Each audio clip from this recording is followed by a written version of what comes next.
Good afternoon and welcome everybody to today's presentation on the post at Paulus Hook, which was Bergen County's fort throughout the American Revolution. We'd like to thank, as Deborah has and Carol have said to you, welcome on behalf of the Bergen County Historical Society, who are our sponsors today. We encourage everyone to visit the society at our website, bergencountyhistory.org, or follow our Facebook page. Where is Paulus Hook? All right, we're talking about Lower Bergen County, New Jersey, and it is modern Jersey City. So if you want to get out your Google Maps, all right, this is modern Jersey City. In the 18th century, this was a part of Bergen County. All right, Bergen County is a lot smaller today size-wise than it was in the 18th century. The 18th century, it included all of what was now Hudson County, which is where Jersey City is, and also a good chunk of Passaic County. But those counties didn't come in until after over 50 years after the American Revolution. So for our purposes today, this is Bergen County. So Paulus Hook would be southeast of the town of Bergen and south of Weehawken and Hoboken, all right, right on the Hudson River, opposite Lower Manhattan. And during the time of the American Revolution, Lower Manhattan was all there was of New York City. Paulus Hook was the site of a major ferry located directly across from Manhattan, as we said. Passengers heading to New Jersey or Philadelphia could link up with a stagecoach and disembark from there. In 1775, the ferrymaster Verdine Ellsworth, there's a resounding name, operated a coach going from Paulus Hook to Newbridge and Hackensack, which included a stop at Archibald Campbell's Tavern. There on the map, you can see the road actually from Paulus Hook to Newbridge, and an advertisement for one of the stagecoaches. There were others. One stage, operated by Abraham Godwin, catered to 18th century tourists running from Paulus Hook to the Great Falls in Patterson, which of course are still there. And so I don't think the coach is still there though. So if you want to go see them, you got to provide your own transportation. When the British were driven from Boston and all signs pointed to New York as the next theater of war, Washington ordered a series of fortifications, not only on Manhattan, but in Brooklyn, Governor's Island, and all the way up the Hudson as far as Constitution Island, which is right by West Point. On May 21st, 1776, he authorized General Israel Putnam, who you see there, to start work on a fortification on the New Jersey side of the Hudson at Paulus Hook. On June 10th, 1776, New York was to be defended by 121 pieces of artillery. That's what they wanted. That wasn't what was there at the time. That at Paulus Hook was to consist of 3 32-pounders, 2 12-pounders on traveling carriages, and 2 3-pound iron field pieces. It is not known exactly when the artillery was mounted in the fort, but it was there by the time the British arrived. Where was Paulus Hook in Jersey City? Somebody very nicely, a number of years ago, overlaid the fortifications over a then modern street map. So the epicenter of the fortification, where the circular redoubt inside would have been, is today the intersection of Washington and Grand, which you can see on the screen there. A monument is located there about 3 blocks from the Morris Canal Park. All right, so there's your frame of reference. Starting on June 29, 1776, about 10,000 British troops under General William Howe arrived from Halifax, soon after landing without opposition on Staten Island, where they greeted my ancestors. Additional forces from England, Scotland, Ireland, Germany, and the West Indies, and elsewhere in America would arrive through August, swelling the British force to about 24,000 officers and men. Washington's force was equal to, if not superior to that in numbers, but their training and discipline was not equal to that of their enemy. General U. Mercer, who would command in New Jersey, would later inform Congress, quote, "Our armies are composed of raw militia, perpetually fluctuating between the camp and their farms, poorly armed and still worse disciplined.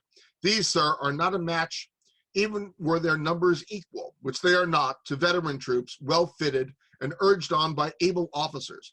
Numbers and discipline must prevail at last." On July 12th, the British warships Phoenix, Rose, and Trial sailed past the batteries at Red Hook, Governor's Island, Lower Manhattan, Paulus Hook, and the Bluebell, soon to be named Fort Washington, up to Tappan Zee, where they anchored to assess their damage. The purpose of sailing upriver was to cut off supplies coming to New York City via the Hudson River and show the colors to loyalists on shore. Only one sailor and 2 Marines were wounded on the Phoenix. At least 196 shot were fired at the ships around Lower Manhattan, all between 12 and 32 pounders. 6 Americans were killed and 4 wounded, not by the British, but by the bursting of a gun at the battery on Manhattan, possibly at the hands of an intoxicated artillery sergeant.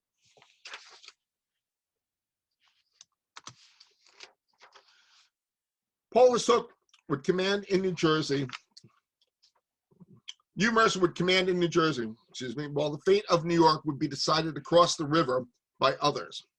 Mercer was a 50-year-old Scotsman, a friend of George Washington from the French and Indian War, and for the previous 15 years to the Revolution, a fellow Virginian. Commissioned a Continental Brigadier General in June 1776, his command would extend from Fort Lee to Shrewsbury, commanding New Jersey militia, Pennsylvania Associators, flying camp troops, riflemen, artillery, and New Englanders, including Colonel John Durkee's 20th Continental Regiment from Connecticut, which would garrison Paulus Hook, along with Colonel John Dietrich's 3rd Regiment of Middlesex County, New Jersey Militia. Mercer would soon after be mortally wounded at the Battle of Princeton on January 3rd, 1777, while Dietrich took protection under the British around the same time. The Battle of Brooklyn on August 27th could be heard, if not seen, by the troops at Paulus Hook. Mercer wrote the day following the British victory, quote, "General Washington had wrote me that reinforcements would be necessary at New York and Paulus Hook. Such troops as composed or were enlisted for the flying camp were ordered to proceed immediately for this place. On the way yesterday evening, General Worcester's aide-de-camp met me with a few lines from the general, signifying it was General Washington's orders that I should march with all the army under my command immediately to Paulus Hook. The necessary orders were sent to Amboy, Woodbridge, and Elizabethtown last night. And I hope to have on Bergen ready to pass over to New York, if required, from 3,000 to 4,000 troops. Our whole force, including the New Jersey militia, from Paulus Hook to Shrewsbury, amounts to 8,300. I have directed 1,500 to be left at Amboy, 400 at Woodbridge, and 500 at Elizabethtown. Many of the Pennsylvanians have joined us with arms unfit for service, and some have refused to march on." Washington wisely countermanded the orders, keeping the troops in New Jersey. New York City would soon be evacuated. Before that could happen, however, Howe, on September 15th, would send warships up the Hudson River as a feint. The real attack, however, was launched from the East River, as 5 British frigates routed Washington's force at Kip Bay, trapping some troops in the city below. Many of those trapped in New York City grabbed whatever watercraft available and fled to Paulus Hook. When they were gone, the garrison of Paulus Hook came to the rescue, as Andrew Lee described, quote, "Having received intelligence that a number of troops were in the city and the enemy spread across the island above it, 2 small parties were ordered to assist them in making their escape. 2 captains with about 40 men, 2 brass howitzers, and about 2 tons of military stores were brought off by one of them. The other party, consisting of 5 men only, were fired upon by the enemy, supposed the Tories, who have committed a number of robberies on the Friends of America. When one Jesse Squire of Norwich was wounded, who together with another fell into their hands. Among those escaping was Henry Knox, Washington's commanding artillery officer. Despite the heroics, some 17 officers and 354 enlisted men still fell into the British hands over the next 24 hours.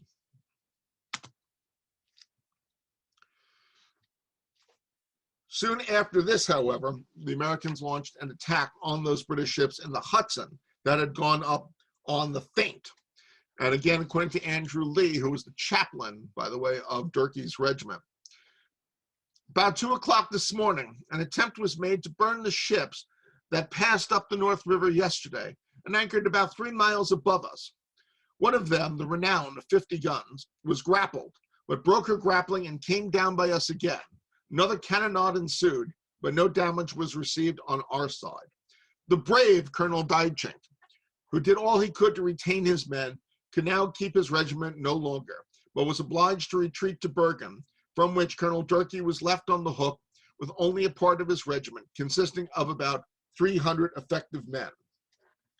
The fire ship succeeded in sending one of the warship's tenders alight and sinking it, without inflicting any loss in men, however. The British sailed down the river the next day, past Paulus Hook, when their broadside sent the Middlesex militia flying for safety, as Chaplain Lee recounted. As you know, New York City was not going to be left to the British to have a comfortable winter quarters in. Watching from Paulus Hook, again, Chaplain Lee wrote in his diary, "To this morning we were waked by the guard who informed us that New York was on fire. As the fire began at the southeast end of the city, a little east of the Grand Battery, it was spread by a strong south wind, first on the East River and then north, and across the Broadway, opposite to the English Church, if I mistake not the name. From thence it carried all before it, between Broadway and the North River, near to the college, laying about 1/3 part of the city in ashes, in the opinion of those best acquainted with it. And had not the wind, as it veered to the west, died away, the remainder of that nest of vipers would have been destroyed."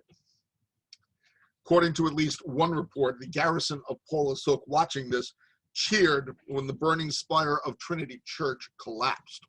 Of course, it is great conjecture as to what happened in New York that night, whether the fire was set deliberately.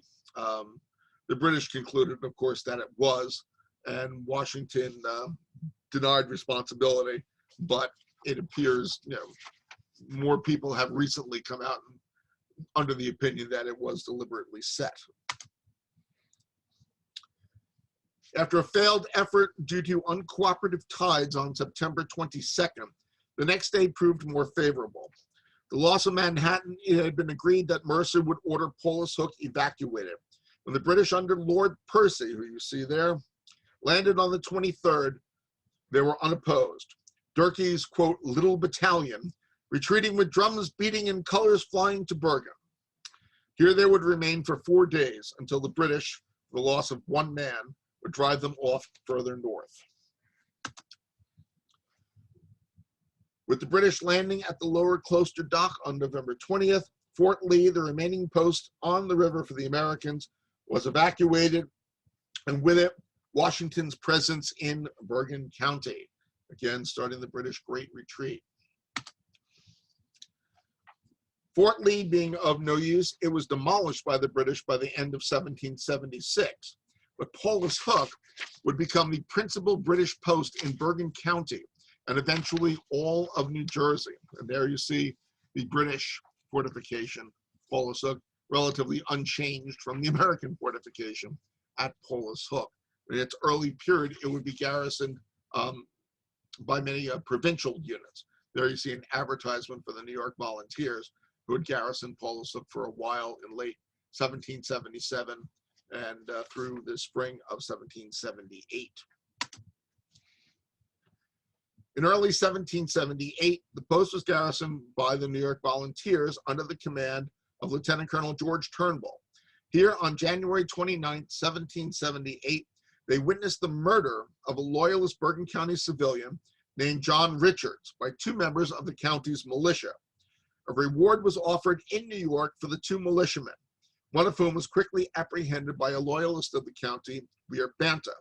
The other was captured on March 21st, 1778, near the fort by a party of 18 New York volunteers under Lieutenant Thomas Haynes. The two would remain prisoners of the British until exchanged in January 1779, despite calls from the city's loyalists for retaliation. One of the two, John Lozier, was again captured near Paulus Hook on July 23, 1779, this time by a party of the 4th Battalion, New Jersey Volunteers. The post, in conjunction with Burdett's Ferry at the old Fort Lee, served as the key logistic points for large British forages led by Sir Henry Clinton in September 1777 and also in September-October 1778. In 1777, Paulus Hook provided the King's Orange Rangers and recruits to the 71st Highlanders with artillery to secure Schuyler's Ferry over the Hackensack. In 1778, it was where a large army of 6,000 British troops would eventually surge from the county, occupying a line from Fort Lee to Newbridge, and eventually leading to the deadly night attack on Baylor's Dragoons.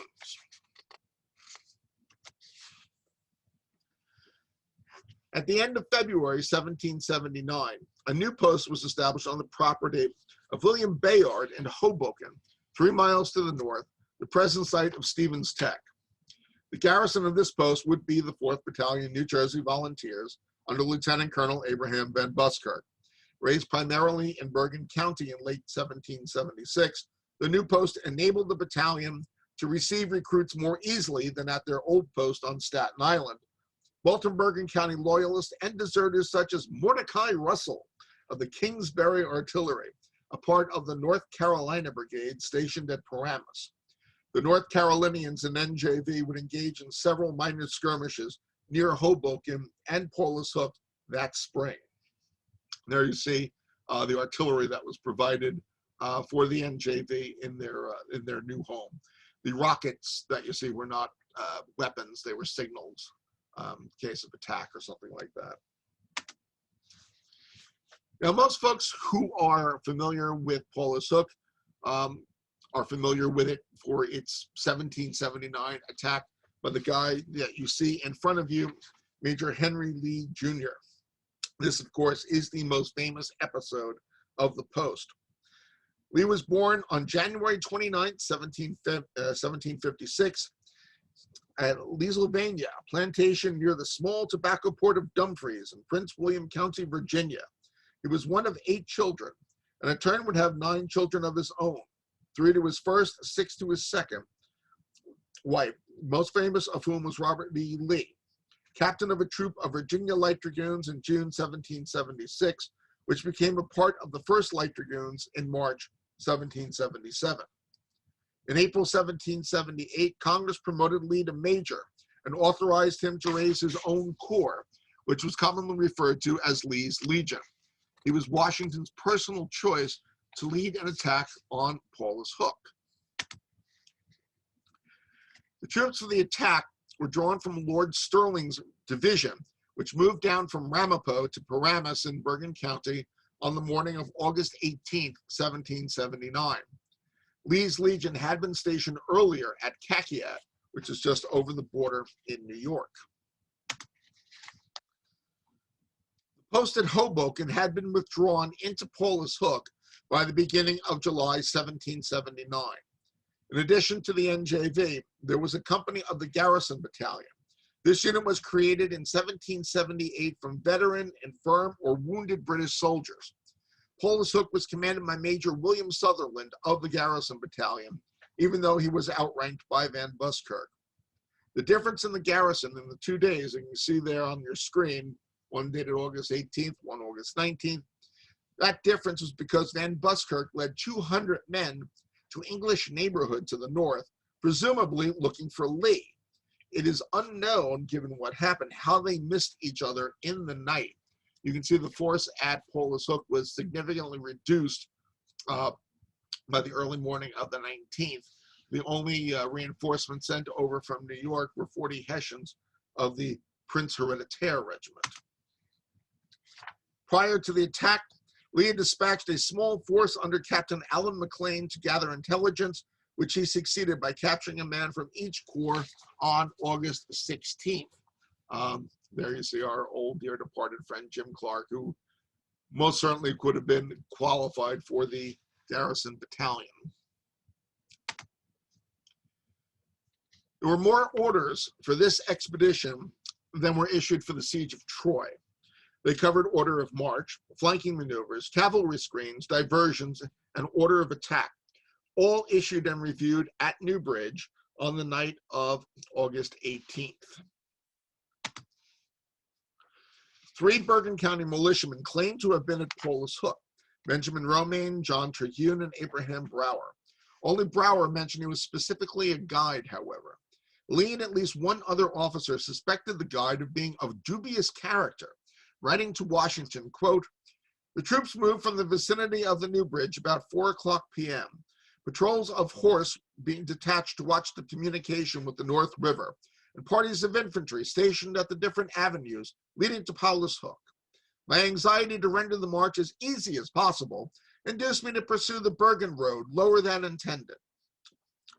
After filing into the mountains, the timidity or treachery of the principal guide prolonged a short march into a march of 3 hours. By this means, the troops were exceedingly harassed, and being obliged to pass through deep mountainous woods to regain our route, some parties of the rear were unfortunately separated. This affected me most sensibly, as it not only diminished the number of the men destined for the assault, but deprived me of the aid of several officers of distinguished merit." Given the column was jumbled from the march and daylight was approaching, Lee attacked in the order they currently were in, led by Lieutenants McAllister and Rudolph of the Forlorn Hope. Yes, Rudolph led their force tonight. Lee strangely ordered the men to have loaded muskets, but open pans and uncocked, wanting to use bayonets only. By plunging into the canal surrounding the post, the powder was in any case ruined. Again, in the words of Henry Lee, the Forlorn Hopes, led by Lieutenant McAllister of the Maryland and Lieutenant Rudolph of the Dragoons, marched on with trailed arms in most profound silence. Such was the singular address of these 2 gentlemen that the first notice to the garrison were the Forlorns plunging into the canal. Firing immediately commenced from the blockhouses and along the line of abattis, but did not in the least check the advance of the troops. And you see that blue arrow on the map? That's the causeway where the troops just surged in.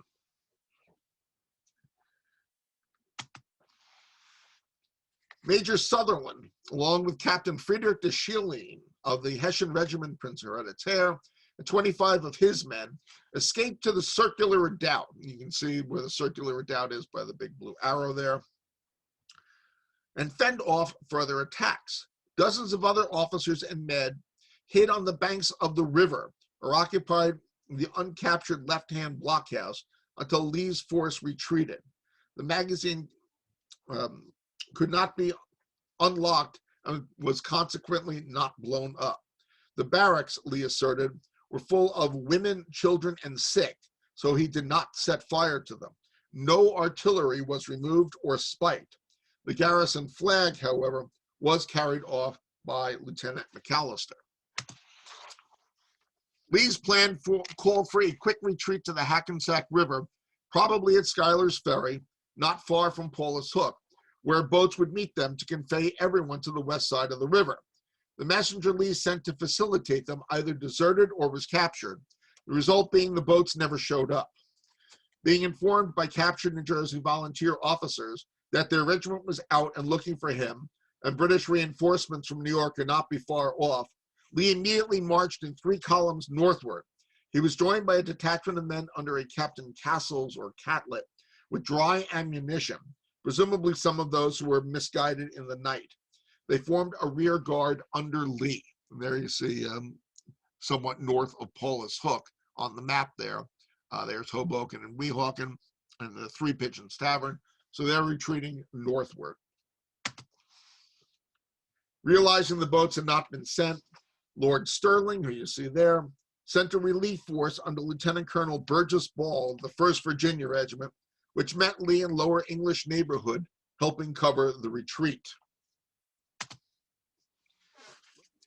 Learning of the attack after dawn, General James Patterson, British Commandant of New York City, immediately dispatched the flank companies of the Brigade of Guards and 100 additional men of the brigade, along with about 300 or more Hessians, plus Royal Artillery, all under Lieutenant Colonel Cosmo Gordon of the Guards. That's who you see there. The light infantry of the Guards pursued Lee's force, capturing some stragglers, including a captain. The force under Van Buskirk met up with Lee before his junction with Ball's relief force.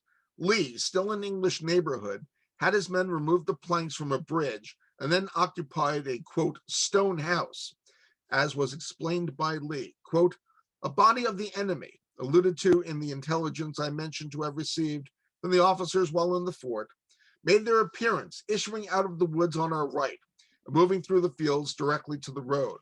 They immediately commenced a fire upon my rear.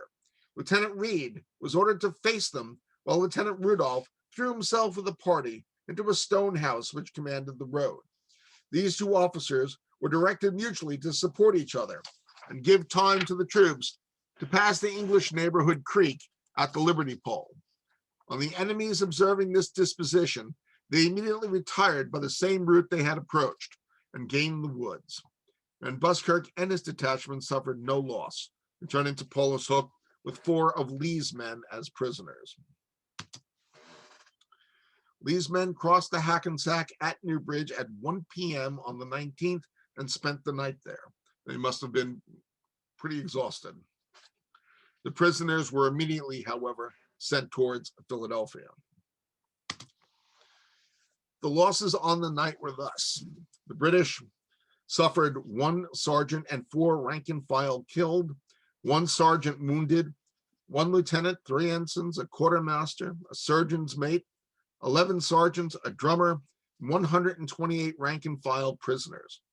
The Americans lost 2 killed, 5 wounded, 1 captain and 10 men prisoners. Lee claimed he killed 50 men, which figure has been universally repeated in every subsequent account of the battle. The actual number was 5. So he magnified that by a factor of 10. Among the prisoners taken by Lee was one John Page. Page had formerly been a soldier in Colonel John Patton's additional Continental Regiment. He deserted from them and enlisted in the 4th Battalion, New Jersey Volunteers. Unfortunately for him, he had served in Alan McLean's company before McLean joined Lee's Legion. The photo is of Abraham Rutan from Philadelphia jail in October 1779. Rutan was one of the soldiers captured at Paulus Hook. That letter says he was forced into the NJV. Rutan was a sergeant in the battalion, a member of the Ramapo area loyalist family that had joined the battalion in early December 1776. He was not forced into the unit. It was a ruse to try and get out. He returned to the NJV by Christmas 1782 and settled in what is now New Brunswick, Canada. As Lieutenant U. Stewart of the Garrison Battalion explained, if the blockhouse from which Lee's troops passed by had been better defended, the fort would not have fallen. Quote, the orders issued by Major Sutherland were that on the least alarm, the guards at the blockhouse was to throw themselves into them, shut the doors, and defend them to the last, as nothing but fire can be an excuse for leaving them. It was also explained to the officers, non-commissioned officers, and men that the blockhouses, being musket-proof, were capable of excellent defense. These orders were often repeated, and I have very often gone the rounds at night and seen the men man the blockhouses as ordered. And in the course of my duty as adjutant at Paulus Hook, I have given these very orders to the prisoner himself. We'll talk about that prisoner in a second. Now, the losing commander, of course, was Major Sutherland. Sutherland, in his court-martial, made almost no defense but to blame the garrison of misbehavior, his own men. And he is acquitted by a general court-martial. The prisoner alluded to was a guy by the name of John Tazwell.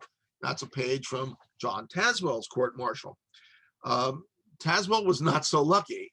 He couldn't blame the garrison.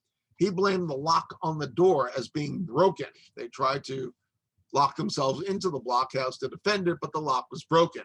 And rather than be captured in the blockhouse, they abandoned it and hid on the riverside of the fort to escape capture. Well, that wasn't looked upon very favorably. Tazwell was found guilty and sentenced to death for cowardice and disobeying orders. His commanding officer, who of course was Van Buskirk, interceded on his behalf, saying he has a wife and a family. Please don't execute him. He's always been a good soldier. Sir Henry Clinton, the British commander, spared him his life, but insisted he be drummed out of the British garrison. They drummed him out of Paulus Hook, and he was immediately captured by the Americans and sent to jail at Morristown. He escaped at some point from Morristown in 1780, made his way back to the British, and re-enlisted in the 4th Battalion New Jersey Volunteers and ended the war as a corporal.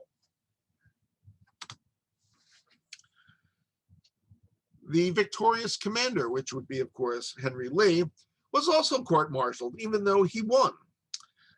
He was brought up on 8 charges of misbehavior, irregularity, and basically usurping command. The charges were brought by Brigadier Generals Woodford and Muhlenberg, Virginians, believing Major Jonathan Clark of the 8th Virginia should have commanded. Lee, however, was cleared of all charges, proving correctly that he received his command directly from George Washington. That basically ended the discussion. So not only is he acquitted, he is rewarded by Congress. In testimony of your merit and to perpetuate the remembrance of so gallant an action, the Congress have ordered a medal of gold, emblematical of the affair, to be struck and presented to you. And that's the image of the medal that was presented to Lee. Congress thanked everyone, with brevets to Rudolph and McAllister, who had led the advance, the Forlorn Hope, the advance guard. Those 2 officers had likewise presented the garrison colors directly to Congress. General Anthony Wayne and his light infantry, the American light infantry, would visit the area in late December 1779 and early January 1780, exchanging shots with the British pickets in Paulus Hook. Paulus Hook was contemplated for further attacks, particularly in February 1780 by Major General St. Clair, but never seriously attacked again. The map shown here was done by engineer Louis Lebegue Duportail, and his report was sent to Washington. Nothing became of St. Clair's planned attack, which Washington was leery of. What St. Clair wanted to do was actually march onto the Hudson River, because it was frozen over, and attack from the riverside, but it never happened. So what the text you see there is from one of the men who was with Duportail when he made his plan. Actually deserted to the British and informed the British that a French engineer was making plans about Paulus Hook, which put them on their guard. On 8 o'clock in the night of January 25th, 1780, Major Charles Lum, who was the new commander of Paulus Hook, led the flank companies of the 44th Regiment, 100 of the 42nd Highlanders, and 100 Hessians over the ice. They marched onto the ice to surprise the post at Newark, where they captured 36 men, all but 4 of them Continental troops, primarily Pennsylvanians. At the same time, a force of 132 New Jersey volunteers under Abraham Van Buskirk captured 4 officers and 46 men by marching over the ice from Staten Island to Elizabethtown. These were particularly Continentals from New Jersey and Maryland who they captured. Among the officers was Captain William Bernard Gifford of the 3rd New Jersey Regiment, who may have used the opportunity to take protection under the British. There is one rather amusing incident from August of 1781. As we mentioned, the Americans never tried to attack Paulus Hook again, so it maintained itself as a garrison for the remainder of the war. But an interesting little skirmish broke out unexpectedly between the British and some of their German allies. As recorded by Frederick Mackenzie of the British Adjutant General's Department, the officers and soldiers of the 54th Regiment had made a number of little gardens during their stay there, which were pretty well cropped. When they were ordered to be relieved, as the German officers and soldiers had no idea of giving anything for what was in the ground and expected everything would be left, those of the 54th began to pull up the cabbages and other things to carry with them, which the Germans endeavored to prevent. And if some officers, more prudent than the rest, had not interfered, disagreeable consequences might have ensued. The 54th were certainly wrong in this matter and did much wanton damage to the gardens. There you have it, the great cabbage fight of 1781. Paulus Hook was the scene of a royal visit. That would have been Prince William Henry, son of King George III, who at the time was a midshipman in the Royal Navy. And he visited Paulus Hook and the garrison there, which consisted of the 1st and 4th New Jersey Volunteers. He visited them on July 4th, 1782, along with Sir Guy Carleton, who was now the British commander-in-chief. So yes, the post was visited by royalty.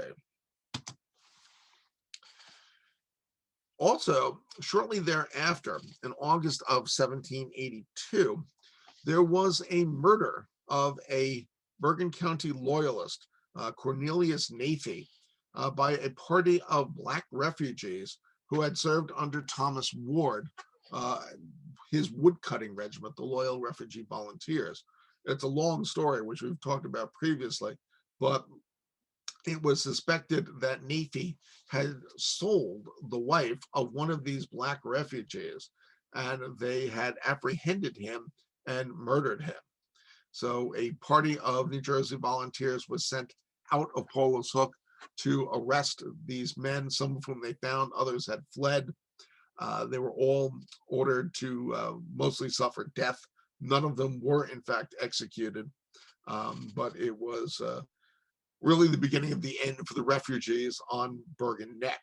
The Bergen Neck post was at Bayonne, which was referred to in the 18th century as Bergen Point. That post was abandoned in October of 1782.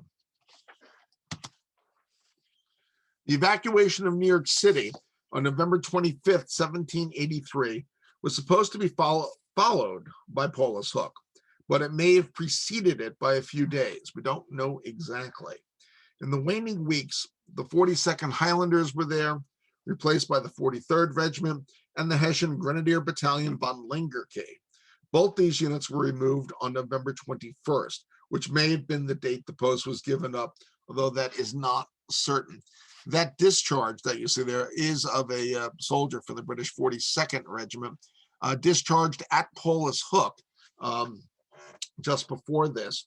British soldiers who had enlisted during the war were only enlisted for the war, and many opted to take their discharge in America to receive land grants from the British in what is now Canada.